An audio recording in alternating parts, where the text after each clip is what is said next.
ರಾಷ್ಟ್ರಹಿತದ ಸಂಸ್ಕಾರವನ್ನು ಕೊಡೋದು ಪ್ರಿಯಾಂಕರ್ಗೆ ದೃಷ್ಟಿಯಲ್ಲಿ ಅಪರಾಧವಾ? ಜಾತೀಯತೆ, ಅಸ್ಪೃಶ್ಯತೆ, ಅದರ ಸೋಂಕೆ ತಗಲ್ದಂತೆ ನೋಡೋದು ಇವರಿಗೆ ಸಹಿಸಲಾಗದಂಥ ಸಂಕಟವ? ಅದಕ್ಕೆ ನಾನು ಆವಾಗಲೇ ಹೇಳಿದ್ದೆ, ಶಾಖೆಗೆ ಬಂದ್ರಿ, ಸಂಘ ಏನು ಚಟುವಟಿಕೆ ಮಾಡುತ್ತೆ ಅಂತಲಾರು ನೋಡಿ. ರಾಷ್ಟ್ರಭಕ್ತಿಯ ಶಿಕ್ಷಣ ಕೊಡೋದು ನಿಮ್ಮ ದೃಷ್ಟಿಯಲ್ಲಿ ಅಪರಾಧ ಆಗೋದಾದರೆ ಬದಲಾಗಬೇಕಾಗಿರೋ ನೀವು, ಬದಲಾಯಿಸ್ಕೋಬೇಕಾಗಿರೋ ನಿಮ್ಮ ಮನಸ್ಥಿತಿಯನ್ನು. ರಾಷ್ಟ್ರಭಕ್ತಿ ಇಲ್ಲದೆ ಇದ್ದರೆ ಅಂದರೆ ಇನ್ನೇನು ಬೆಳೆಯುತ್ತೆ ಆ ಜಾಗದಲ್ಲಿ? ನೀವು ಯೋಚನೆ ಮಾಡಬೇಕು. ಶಾಲೆಗಳಲ್ಲೂ, ಎಲ್ಲ ಶಾಲೆಗಳಲ್ಲೂ ಕಲಿಸಲಾಗದಿರುವಂಥ ರಾಷ್ಟ್ರಭಕ್ತಿಯ ಶಿಕ್ಷಣವನ್ನು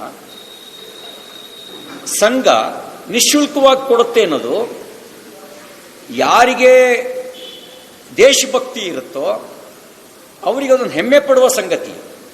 ಯಾರ ಮನಸ್ಸಿನಲ್ಲಿ ದೇಶಭಕ್ತಿ ಇರಲ್ಲ, ಯಾರ ಮನಸ್ಸಿನಲ್ಲಿ ಕೇವಲ ಓಟಿನ ಭಕ್ತಿ ಇರುತ್ತೆ, ಅವರು ಮಾತ್ರ ಸಂಕಟ ಪಡ್ತಾರೆ. ನನಗೊಂದು ಆಶ್ಚರ್ಯ ಅಂದರೆ, ಪ್ರಿಯಾಂಕ್ ಖರ್ಗೆ ಅವರು ಕೆಲವೊಮ್ಮೆ ಕಿವಿ ಇದ್ದು ಕೇಳಿಸ್ದಂಗೆ ಇದ್ದು ಬಿಡ್ತಾರೆ. ವಿಧಾನಸೌಧದ ಕಾರಿಡಾರ್ನಲ್ಲಿ ಪಾಕಿಸ್ತಾನ್ ಜಿಂದಾಬಾದ್ ಅಂತ ಕೂಗಿದ್ರು. ಈ ಪುಣ್ಯಾತ್ಮನಿಗೆ ಕೇಳಿಸ್ಲೇ ಇಲ್ಲ. ಪತ್ರಕರ್ತರು ಹೇಳಿದ್ರು ಅದು ಹಂಗಲ್ಲ ಅಂತ ಸಮರ್ಥನೆ ಕೊಡ್ಲಿಕ್ಕೆ ಹೊರಟರು. ಆಮೇಲೆ FIR, ಸಾರ್ವಜನಿಕ ಒತ್ತಡ, ಮಾಧ್ಯಮದವರು ಸತ್ಯವನ್ನು ಬಿತ್ತರಿಸಿದ ನಂತರ FIR ದಾಖಲಾಯಿತು. ಇವತ್ತಿಗೂ ಅವರ ಪಕ್ಷದ ಒಬ್ಬ ಜವಾಬ್ದಾರಿಯುತ ಸಂಸದ, ನನಗಿರೋ ಇನ್ಫಾರ್ಮೇಶನ್ ಪ್ರಕಾರ SIT ಮುಂದೆ ಹೋಗಿ ಸ್ಟೇಟ್ಮೆಂಟೇ ಕೊಡಲಿಲ್ವಂತ. SIT ಮುಂದೆ ಸ್ಟೇಟ್ಮೆಂಟೇ ಕೊಡಲಿಲ್ಲ. ಈ ವಿಷಯದಲ್ಲಿ ಇವ್ರ ಬಾಯಿಯಿಂದ ಮಾತೇ ಬರಲ್ಲ.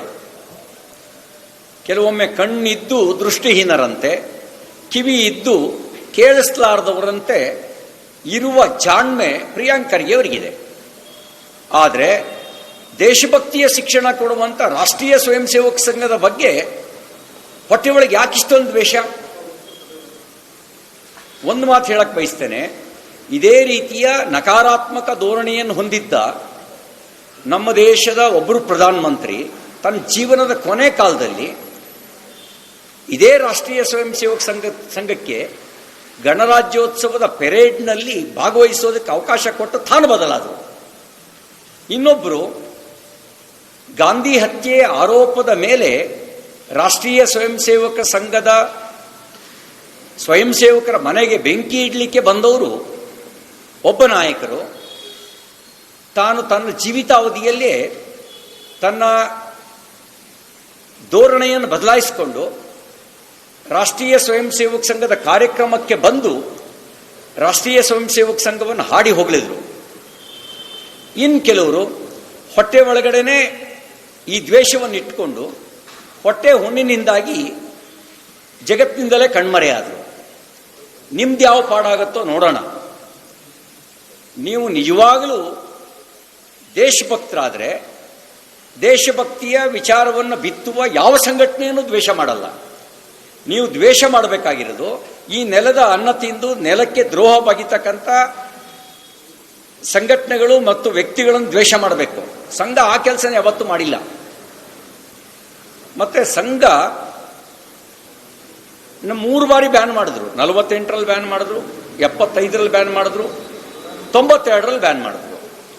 ನೀವೆಲ್ಲ ಹೇಳಿದ ಹೆಳಸಲು ವಿಚಾರಗಳೆಲ್ಲ ಆಗಲೂ ಚರ್ಚೆಗೆ ಬಂದು ಎಲ್ಲೂ ಸಾಬೀತುಪಡಿಸೋಕ್ಕಾಗಲಿಲ್ಲ. ನಿಮ್ಮ ಪಕ್ಷ ಅಂತ ನೀವು ಭಾವಿಸೋದಾದರೆ ಈಗಿರೋ ಕಾಂಗ್ರೆಸ್ಸು, ಅದು ಯಾವ ಕಾಂಗ್ರೆಸ್ ನಂಗೆ ಗೊತ್ತಿಲ್ಲ, 3 ಬಾರಿ ಬ್ಯಾನ್ ಮಾಡಿ 3 ಬಾರಿಯೂ ಕೂಡ ಇದು ಯಾವುದೂ ಸಾಬೀತುಪಡಿಸೋಕ್ಕಾಗಲಿಲ್ಲ. ಹಾಗಾಗಿ ನಿಮ್ಮ ಟೊಳ್ಳುತನ, ನಿಮ್ಮ ದ್ವೇಷ ನಿಮ್ಮ ಪತ್ರದ ಮೂಲಕ ವ್ಯಕ್ತ ಆಗಿದೆ. ನೀವು ಟೊಳ್ಳು ಇದ್ದೀರಿ ಅಂದರೆ ನಿಮಗೆ ರಾಷ್ಟ್ರಭಕ್ತಿ ಯಾವುದು, ರಾಷ್ಟ್ರದ್ರೋಹ ಯಾವುದು, ಸಂಸ್ಕಾರ ಯಾವುದು, ಕುಸಂಸ್ಕಾರ ಯಾವುದು, ಇದು ಅರ್ಥವಾಗದ ಇರುವಂಥ ಟೊಳ್ಳುತನದಲ್ಲಿ ನೀವು ಕೂಡಿದ್ದೀರಿ ಅನ್ನೋದು ನಿಮ್ಮ ಬರವಣಿಗೆಯಲ್ಲಿ ವ್ಯಕ್ತ ಆಗ್ತಾ ಇದೆ. ಹಾಗೆಯೇ ನಿಮ್ಮ ದ್ವೇಷವೂ ಕೂಡ ನಿಮ್ಮ ಬರವಣಿಗೆ ಮೂಲಕ ವ್ಯಕ್ತ ಆಗ್ತಾ ಇದೆ. ದ್ವೇಷ ಮಾಡಿದವರು ಅಳೆದು ಹೋಗಿದ್ದಾರೆ. ಸಂಘ ಶತಾಬ್ದಿಯ ವರ್ಷಾಚರಣೆ ಮಾತ್ರ ಅಲ್ಲ, ಜನಪ್ರೀತಿಯನ್ನು ಗಳಿಸ್ಕೊಳ್ತಾ ಹೆಚ್ಚು ಹೆಚ್ಚು ಸ್ವಯಂ ಸೇವಕರನ್ನ ಒಳಗೊಳ್ತಾ ತನ್ನ ಗುರಿ ಏನಿದೆ ಅಂದರೆ ತಾನೇ ರಾಷ್ಟ್ರದ ಭಾಗವಾಗಬೇಕು, ರಾಷ್ಟ್ರದೊಂದು ಸಂಘಟನೆ ಅಲ್ಲ, ಪ್ರತಿಯೊಬ್ಬ ಸಮಾಜದ ಒಂದು ಭಾಗ ಆಗಬೇಕು, ಸಮಾಜದಲ್ಲಿ ಒಂದು ಸಂಘಟನೆ ಅಲ್ಲ, ಸಮಾಜದ ಪ್ರತಿಯೊಬ್ಬರು ಈ ವಿಚಾರವನ್ನು ಸ್ವೀಕಾರ ಮಾಡಬೇಕು ಅನ್ನೋದು ಡಾಕ್ಟರ್ ಜಿ ಅವರ ಕನಸಿತ್ತು. ಅಂದರೆ ಇದು ಎಲ್ಲರೂ ಸ್ವೀಕಾರ ಮಾಡುವಂಥ ಒಂದು ವಿಚಾರ.